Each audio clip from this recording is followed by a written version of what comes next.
नमस्कार दोस्तों, हमारी ये जो रिजल्ट सीरीज चल रही है जिसमें हम लोग Q3 FY25 का रिजल्ट डिस्कस कर रहे हैं। तो आइए अब इसी सेशन में हम डिस्कस करते हैं कंपनी का हिंडाल्को इंडस्ट्रीज जो कंपनी है उसके कंसोलिडेटेड रिजल्ट हम डिस्कस करते हैं।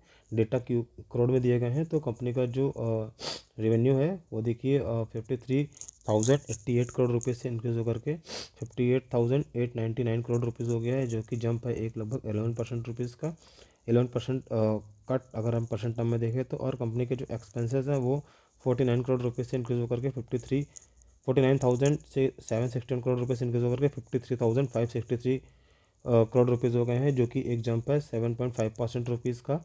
ठीक है, तो कंपनी के जो रेवेन्यू इंक्रीज़ हो रहे हैं वो हो रहे हैं 11% से, और कंपनी के एक्सपेंसेस इंक्रीज़ हो रहे हैं सिर्फ 7.5%। तो इसका इम्पैक्ट जो है जो ये एक्स्ट्रा है लगभग 3.5% का, इसका इम्पैक्ट देखेंगे हम प्रॉफिटेबिलिटी में कैसे पड़ता है। ठीक, तो इसके बाद कंपनी के जो प्रॉफिट्स हैं, प्रॉफिट आफ्टर टैक्स हैं, वो देखिए 23 से 31 करोड़ से इंक्रीज़ होकर के 3735 करोड़ रुपीज़ हो गए हैं।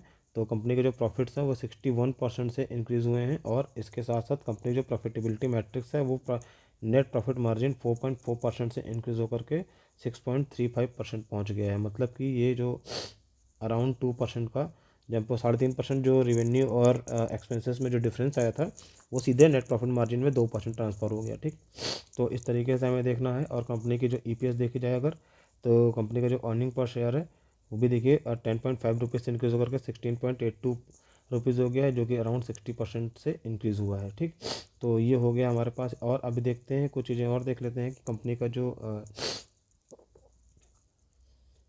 का जो मेजर एक्सपेंसेस है वो देखिए कंपनी का रॉ मटेरियल कंजम्पशन में होता है। और ठीक, इसके अलावा कंपनी के जो एम्प्लॉय बेनिफिट एक्सपेंसेस है वहाँ कंपनी ने अच्छा मैनेज किया है। और इसके अलावा कंपनी ने पावर एंड फ्यूल में थोड़ा लगभग 10% का इंक्रीमेंट हुआ है। पर कंपनी को यहाँ पर भी थोड़ा कंट्रोल करना चाहिए। अगर यहाँ पर कंट्रोल करें तो कंपनी प्रॉफिटेबिलिटी जो है और भी अच्छी इंप्रूव हो जाएगी। ठीक है ना। और इसके अलावा जो कुछ एक्स्ट्रा जंप आए हैं वो कंपनी के अदर एक्सपेंसेस में आए हैं। अदरवाइज़ कंपनी का रिजल्ट और भी बेहतर हो सकता था। तो क्योंकि रेवेन्यू 11% इंक्रीज़ होना इज़ वेरी गुड थिंग है। कंपनी को कुछ चीज़ें और कंट्रोल करती तो और भी बेटर रिजल्ट आते, लेकिन ठीक है 60% का आ पाया है। लेकिन ये एक कहा जाए तो ये साइक्लिकल इंडस्ट्रीज वाली कंपनीज़ हैं, तो इनमें ध्यान दीजिए। कंपनी को हमेशा EV/EBITDA ट्रैक करिएगा और कंपनी को सबसे लो टू लो EV/EBITDA दीजिएगा। ठीक, तो ये हो गया हमारे पास हिंडाल्को का रिजल्ट। अब देखते हैं नेक्स्ट रिजल्ट में मिलते हैं, तब तक के लिए बाय बाय।